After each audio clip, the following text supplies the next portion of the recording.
أعوذ بالله من الشيطان الرجيم. بسم الله الرحمن الرحيم. لا إله إلا الله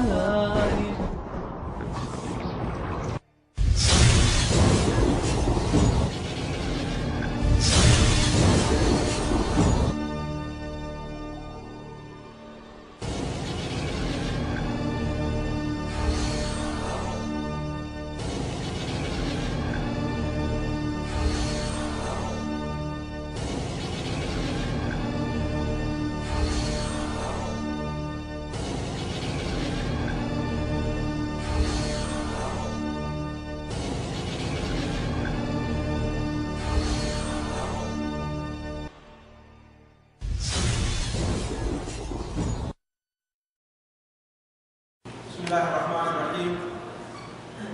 الحمد لله رب العالمين الرحمن الرحيم مالك يوم الدين، ونشهد أن لا إله إلا الله، ونشهد أن سيدنا ومولانا محمدا عبده ورسوله أرسله إلى الناس كافة بشيرا ونذيرا. أما بعد، فإن خير الحديث كتاب الله، وخير الهدي هدي محمد صلى الله عليه وسلم، وشر الأمور محدثاتها، وكل محدثة بدعة، وكل بدعة ضلالة، وكل ضلالة في النار. أعوذ بالله السميع العليم من الشيطان الرجيم. بسم الله الرحمن الرحيم. شهر رمضان الذي أنزل فيه القرآن هدى للناس وبينات من الهدى والفرقان، فمن شهد منكم الشهر فليصم، ومن كان مريضا أو على سفر فعدة من أيام أخر، يريد الله بكم اليسر ولا يريد بكم العسر، ولتكملوا العدة ولتكبروا الله على ما هداكم لعلكم تشكرون. سبحانك لا علم لنا إلا ما علمتنا إنك أنت العليم الحكيم.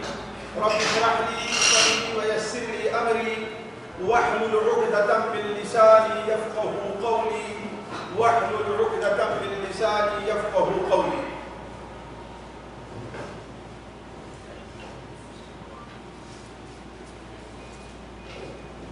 عزیز ساتھیوں اور دور اور نزدیک سے آئے ہوئے دینی بھائیوں، السلام علیکم ورحمۃ اللہ وبرکاتہ۔ عزیزان گرامی، رمضان المبارک کی آمد ہے۔ ہر شخص، اس مجتمع کا ہر فرد، چاہے وہ جس گروپ سے تعلق رکھ رہا ہو، اس مہینے کی آمد کا منتظر ہے۔ فرق یہ ہے کہ کچھ لوگ اس مہینے کی آمد پر خوش ہیں، اور کچھ لوگوں کو یہ مہینہ اور اس کی آمد بڑی بھاری محسوس ہو رہی ہے۔ موسم کی گرمی، دھوپ کی شدت، دن کا لمبا ہونا اور کام کی سختی لوگوں کو پریشان کر رہی ہے۔ البتہ جو لوگ خوش ہو رہے ہیں، ان میں زیادہ تر وہ لوگ ہیں جنہیں اس مبارک مہینے کی آمد پر خوشی ہے، لیکن وہ خوشی شاید اللہ کے لیے نہیں بلکہ مادہ کے لیے۔ تجارت زیادہ چلے گی، کام زیادہ چلے گا، پیسے زیادہ آئیں گے۔ کچھ لوگوں سے قرض پر رمضان میں دینے کے لیے پیسے بھی لیے ہوں گے، خواہ وہ بعض دکانداروں کی شکل میں ہو یا ٹیلروں کی شکل میں ہو یا کسی اور شکل میں ہے، یا بہت سے لوگ جو ہوں گے کہ اس مبارک مہینے میں چندہ ملے گا، اس مبارک مہینے میں لوگ صدقہ اور خیرات نکالیں گے تو ہمیں کچھ صدقہ اور خیرات کا حصہ مل جائے گا۔ یعنی کچھ لوگوں کی خوشی ہے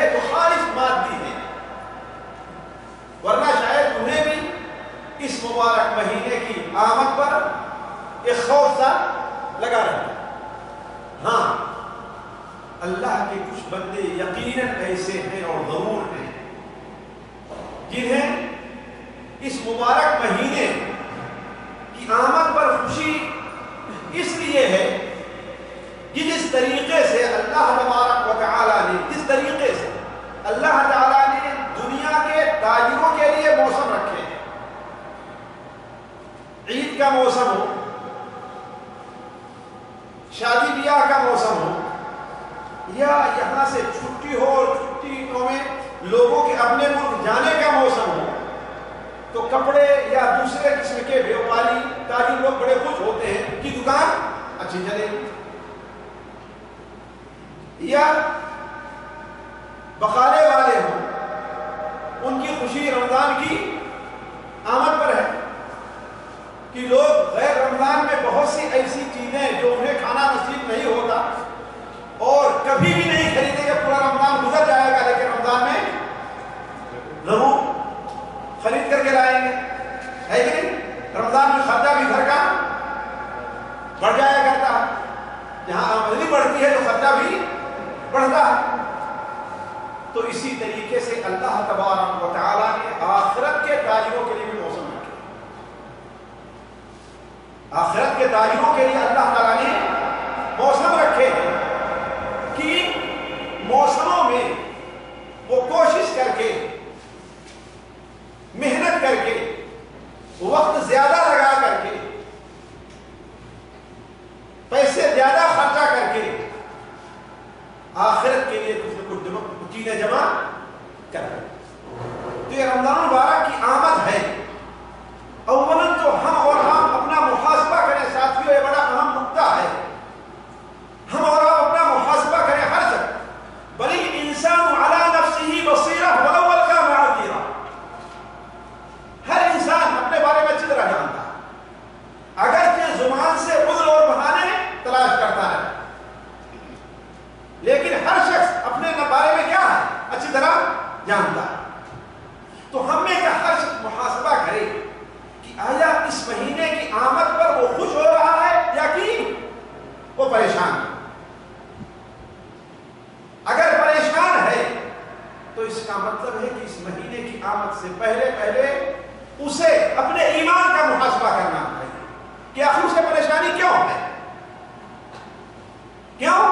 جبکہ یہ مہینہ سال کا سب سے بہتر مہینہ ہے, نیکیاں جمع کرنے کا سب سے اچھا مہینہ, جیسا کہ جو ہمیں عنوان دیا گیا ہے اس سے متعلق چند باتیں آپ کے سامنے رکھوں گا.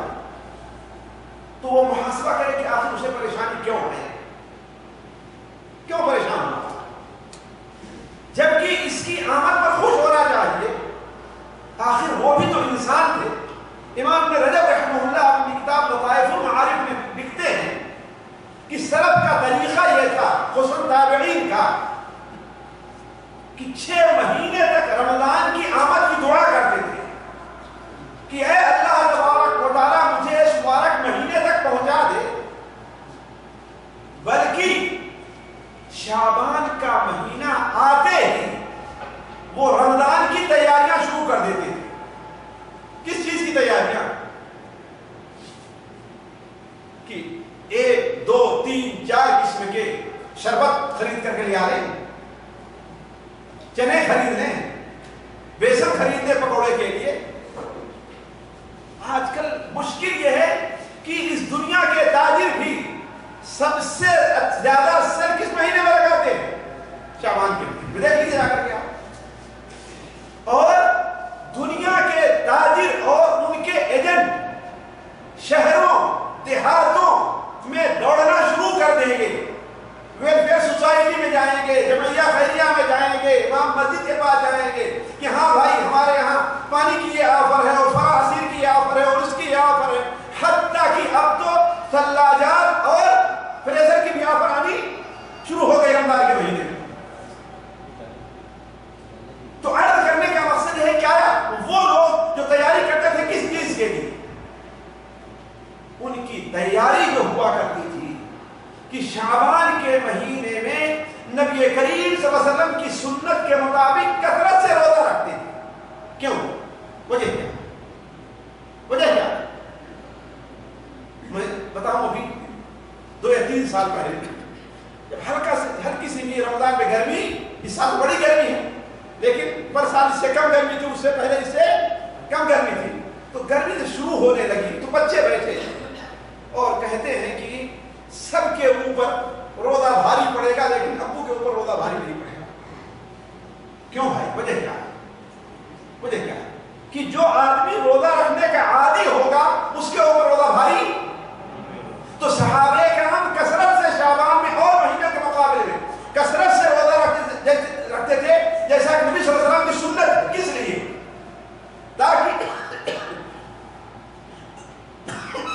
تاکہ رمضان میں روزہ رکھنے کی ایک عادت پڑ جائے. ساتھیوں دیکھیے، آپ یہ چیز تجربے میں لے لیجیے، جو شخص مسجد میں جتنا جلدی آتا ہے اور آ کر کے سنتیں پڑھتا ہے اور اطمینان سے بیٹھا رہتا ہے، اس کا دل فرض نماز میں زیادہ لگتا ہے اور فرض نماز کے بعد دیر تک بیٹھتا ہے. اب دیر پکڑ لیجیے، دیر پکڑ لیجیے. مسجد میں جو شخص پہلے آتا سنتوں سے فارغ ہو کر کے نماز کے بھائی دیکھیے، اگر کسی کوئی مجبوری پریشانی کوئی وعدہ ہے تو الگ مسئلہ ہے، لیکن عام حالات کی بات میں کر رہا ہوں اور تجربہ کر لیجیے اس کو. جس دن آپ مسجد میں جتنی دیر میں آئیں گے آپ کا جی اتنا زیادہ جلدی جانے کے لیے کہے گا. کیوں؟ اس لیے کہ آپ اگر پہلے آ گئے تو آپ کا ایک مزاج بن گیا. 2 رکعت 3 رکعت 4 رکعت جو آپ کو توفیق ملی، یعنی 2 رکعت 4 رکعت آپ نے پڑھ لیا اور بیٹھ گئے تو گویا مسجد میں بیٹھنے کی آپ کی عادت بن گئی، عادت پڑ گئی. نماز میں آپ کو زیادہ اطمینان حاصل ہوگا اور نماز کے بعد آپ کا جی ذکر اذکار میں زیادہ لگے گا. اسی لیے آپ اندازہ لگا لیجیے کہ جو مسجد میں سب سے پہلے آتا ہے تقریباً وہ مسجد سے سب سے آخر میں ہے، ویسا ہی نہیں، اور جو سب سے آخر میں آتا ہے وہ سب سے پہلے. کیوں؟ اس لیے اس کا مزاج دیکھیے، انسان کا مزاج بھی ایک کمپیوٹر کی طرح ہے، ایک مشین کی طرح ہے. آپ کی گاڑی، آپ لوگ میکینک ہوں گے، اس میں اگر فری ہو جائے، اچھی طریقے سے نارمل حالت میں آ جائے، گرم ہو جائے تو گاڑی کا انجن کیا ہے؟ اچھا چلے گا. اور فوراً اسٹارٹ کیجیے تو اس کو رن لیتے ہوئے کچھ دیر لگے گی. تو ایسے ہمارا دماغ اور مزاج بھی ہے. تو صحابہ کرام کے بعد پھر تابعین عظام رحمہم اللہ وہ اس مبارک مہینے میں کثرت سے روزہ رکھتے تھے. کیوں؟ تاکہ روزہ رکھنے کی عادت پڑے اور کثرت سے قرآن مجید کی تلاوت کیا کرتے تھے. حتیٰ کہ تابعین اور ان کے بعد شعبان کا مہینہ قاریوں کا مہینہ کہا جاتا تھا، حافظوں کا مہینہ کہا جاتا تھا. کیوں؟ اس کثرت سے لوگ قرآن مجید کی تلاوت کیا کرتے تھے. وجہ کیا؟ تاکہ ایک اور مزید عادت بن جائے رمضان مبارک میں کثرت سے تلاوت کرنے کی. تو بات ساتھیوں یہاں سے نکلی تھی کہ اس مبارک مہینے کی آمد پر اگر ہمیں تکلیف ہے تو ہمیں ہر سے اپنا محاسبہ کرنے کی وجہ کیا، اور اگر خوشی ہے تو وہ بھی محاسبہ کرے اور سوچے کہ آخر اس مبارک مہینے میں کی آمد پر ہم خوش ہیں تو ہماری خوشی کے لیے خالص دنیا ہے، دنیا کا فائدہ ہے، یا ہم اس لیے خوش ہو رہے ہیں کہ یہ مبارک مہینہ اللہ تعالیٰ کے نزدیک بڑی اہمیت کا حامل ہے. اللہ تعالیٰ نے اس مبارک مہینے کو ایسی فضیلتوں سے نوازا ہے کہ کسی اور مہینے کو فضیلت حاصل نہیں ہے. یہی کیا کم ہے کہ قرآن مجید جیسی کتاب مبارک مہینے میں نازل ہوئی. یہی کیا کم ہے کہ جس شخص کو رمضان مبارک کا مہینہ مل جائے اللہ تعالیٰ قبول کر لے تو اس کے سارے پچھلے گناہ معاف کر دیے گئے. آپ لوگ، میں اشارہ کر رہا ہوں کہ آپ لوگ یہ باتیں برابر سنتے آئے تھے اور سنتے رہیں گے. یہی کیا کم ہے کہ اس مبارک مہینے میں اللہ تبارک و تعالیٰ جنت کے دروازوں کو کھول دیتا ہے اور جہنم کے دروازوں کو بند کر دیتا ہے. کسی معزز مہمان کی آپ کے گھر میں آمد رہا کرتی ہے تو اس کی آمد سے پہلے آپ اپنے گھر کا دروازہ اور جس کمرے میں پورا کرکٹ سامان رہا کرتا ہے اس کو کیا کرتے ہیں؟ ارے اس کو بند کر. اور اگر کچھ نہیں ہوتا ہمارے کمرے میں تو کیا کرتے؟ ایک پردہ ہی ہم لٹکا دیتے. حالانکہ اگر وہ مہمان نہ ہو تو ہم حالت میں اسے پڑا رہتا. تو اسی طریقے سے چونکہ یہ مہینہ اللہ تک بڑا معزز ہے، لہذا جب یہ آتا ہے تو ہمارے اور آپ کے لیے اللہ تعالیٰ جنت کے دروازوں کو کھول دیتا ہے. کوئی دروازہ بند نہیں رہتا اور جہنم کے دروازوں کو بند کر دیتا ہے. کوئی دروازہ کھلا نہیں رہتا. یاد رکھیں گے ہم میں کا ہر شخص یاد رکھے گا، میں بتاؤں گا نہیں بعد میں، کہ جنت کے کتنے دروازے ہیں اور جہنم کے کتنے دروازے. یاد رکھیں گے آپ، اس لیے کہ اللہ نے جنت کے دروازے رکھے ہیں اور جہنم کے بھی دروازے رکھے ہیں. تو جنت کے کتنے دروازے ہیں اور جہنم کے کتنے دروازے ہیں، اس چیز کو آپ لوگ ذہن میں رکھیں. اور اللہ تبارک و تعالی مؤمنین کے لیے اس مبارک مہینے میں شیطانوں کو اور شرکس جنوں کو اللہ تعالیٰ جکڑ کر کے رکھ دے. اور اس مبارک مہینے میں اللہ تعالیٰ نے ایک ایسی رات رکھی ہے جو رات 1000 مہینے سے بہتر ہے. اور ساتھیوں، اے میرے وہ مسلمان بھائی جسے کسی بھی قسم کی پریشانی لاحق ہے، جو کسی بھی قسم کا حاجت مند اور ضرورت مند ہے، اس مبارک مہینے کی آمد پر اسے خوشخبری ہونی چاہیے کہ اس مبارک مہینے کی ہر شب کو اللہ تبارک و تعالی بہت سے مسلمانوں کو جہاں جہنم کی آگ سے آزاد کرتا ہے، وہاں ہر مسلمان کی کوئی نہ کوئی دعا اللہ تعالیٰ ضرور قبول کرتا ہے. کوئی نہ کوئی دعا. تو جو پریشان حال ہے، مجبور ہے، وہ اس مبارک مہینے کو غنیمت سمجھے. تو یہ مبارک مہینہ اللہ تعالیٰ کے نزدیک بڑی عظمتوں اور بڑی برکتوں والا مہینہ ہے. تو آیا ہم اس مہینے پر جو خوش ہو رہے ہیں، آیا ان برکتوں اور عظمتوں کی وجہ سے خوش ہو رہے ہیں یا کہ ہمارا کوئی دنیاوی اور مادی فائدہ؟ اس پر اپنا ہمیں آپ کو محاسبہ کرنا چاہیے.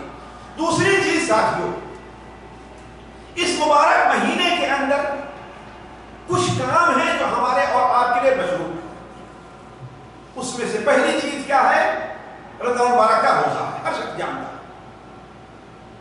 فمن شہد منکم الشہر فلیصمہ، جو اس مہینے کو پا لے وہ روزہ، اور وہ روزہ جو ہمارے اور آپ کے ایمان کا ایک رکن، اسلام کا ایک رکن. تاکہ سوچیں ساتھ، رکن ہونے کا معنی کیا ہے؟ کیا ہے رکن ہونے کا؟ کیا معنی ہے رکن ہونے؟ جی کوئی بتا سکتا؟ ساتھیوں رکن ہونے جی ہر جگہ ضروری ہے. ہاں صحیح ہے، صحیح ہے، لیکن یہ کوئی ایسی بات نہیں ہوئی کہ جس پر لوگ انہیں ابھار اور جذبہ پیدا ہو. ساتھیوں رکن ہونے کا معنی بھائی جہاں تک فرض اور ضروری ہے تو بہت سی چیزیں جتنے ارکان ہیں اسلام کے، ان کے علاوہ بھی ہمارے اوپر بہت سے فرض اور واجب ہیں، ہے کہ نہیں؟ ارکان کے علاوہ بھی جتنے فرض اور واجب ہیں نا.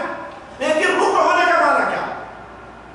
ساتھیوں رکن ہونے کا معنی یہ ہے کہ اگر اس کے بارے میں ہمیں کوئی شبہ رہا کہ اس کے بغیر بھی ہمارا دین اسلام مکمل ہے. ارے بھائی ٹھیک ہے، روزہ نہیں رکھتے تو نہیں رکھتے، ہم نماز تو پڑھ لیتے ہیں، صدقہ تو کر لیتے ہیں، اتنا خرچہ تو کرتے ہیں، ہم جھوٹ نہیں بولتے. اگر کوئی یہ سمجھتا ہے کہ ہم روزہ نہ بھی رکھتے ہیں پھر بھی ہمارا اسلام مکمل، ہم مسلمان ہیں اور جنتی ہیں، یہ غلط بات ہے. بلکہ کوئی یہ سمجھتا ہے کہ یہ کفر ہوگا. اگر کوئی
اس کے حالات سازگار نہیں، وہ روزہ نہیں رکھ سکتا، اس لیے اسے باہر کام کرنا ہے، تو اس کے اوپر بھی واجب ہے کہ صبح سے روزہ رکھنا وہ شروع کرے، روزہ رکھنا شروع کرے، اگرچہ اسے یقین ہو کہ میں روزہ نہیں پورا کر پاؤں گا، وہ روزہ رکھنا شروع کرے۔ جب اس کی حالت یہ ہو جائے کہ اب موت زندگی کا معاملہ ہے تو روزہ افطار کرے۔ اور ساتھیوں میں جانتا ہوں یہاں سعودیہ میں رہ کر کے ہم نے تجربہ کیا ہے، بعض وہ لوگ جو دھوپ میں کام نہیں کرتے تھے بلکہ بھٹی کے سامنے کھڑے ہو کر کے روٹیاں پکاتے، یہ اس وقت کی بات ہے ساتھیوں کی ابھی ایٹومیٹک بیکری ایجاد نہیں ہوئی تھی یہاں سعودیہ میں، وہ بیکری ہوتی تھی کہ سامنے کھڑے ہو کر کے وہ لاٹھی سے روٹی ڈالتے اور پکایا کرتے، اب تو ایٹومیٹک بیکری نہ ہو۔ میں آیا تو سنا کہ وہ لوگ روزہ نہیں رکھتے، لیکن ان میں سے ایک دو میرے قریب آئے تو ہم نے انہیں مجبور کیا، زور دیا ان کے اوپر، واللہ انہوں نے روزہ رکھنا شروع کیا ہے، ایک دن دو دن انہیں تکلیف ہوئی ہے اور جب ہوئی ہے، اس کے بعد وہ اس کے عادی ہو گئے، عادی ہو گئے ہیں۔ تو اللہ تعالیٰ نے انسان پر کوئی ایسی چیز واجب نہیں کی ہے جو ان کے بس سے باہر ہو۔ ساتھیوں صحابہ کرام کا کام ہم سے اور آپ سے بڑا مشکل ہوا کرتا، بڑا مشکل کام ہوا کرتا، اور ہم سے اور آپ سے بہت معمولی کھانا انہیں ملا کرتا ہے، بات صحیح نہیں سی؟ آج ہم میں سے کون ہے جس کے دسترخوان پر افطار کے وقت میں 2-3 قسم کے عصیر اور جوس نہ ہو؟ ہے بات صحیح نہیں؟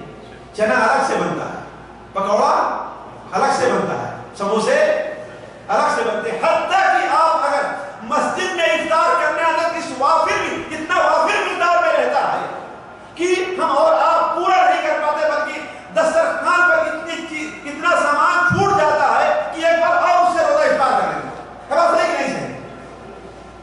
اس کے باوجود بھی ہم میں سے کتنے لوگ ہیں جسے روزہ نہیں رکھا؟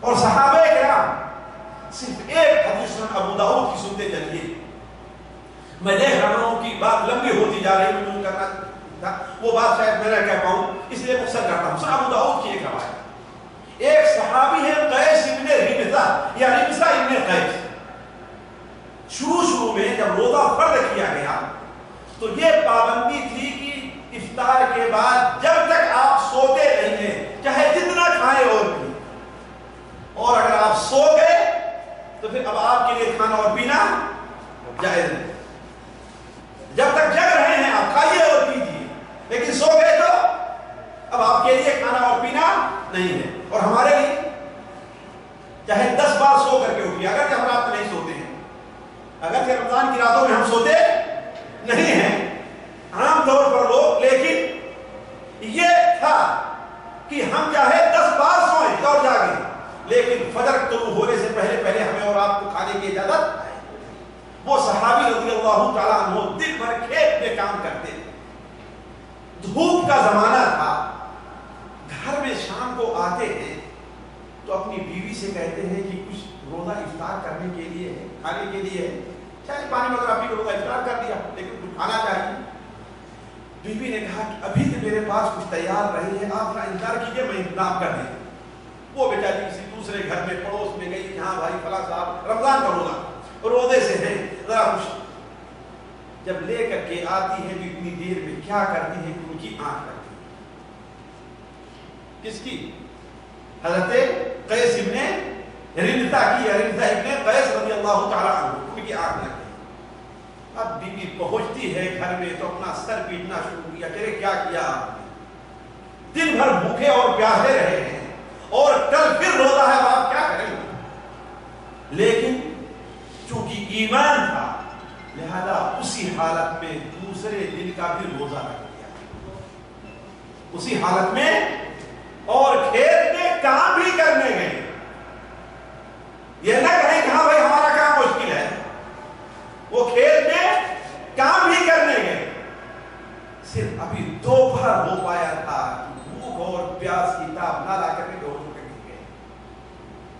بے ہوش ہو کر گر گئے، جب یہ خبر اللہ کے رسول صلی اللہ علیہ وسلم رحمت للعالمین کو پہنچتی ہے تو اللہ تبارک و تعالیٰ قرآن مجید میں مسلمانوں پر رخصت نازل کرتا ہے کہ کلوا واشربوا حتی یتبین لکم الخیط الابیض من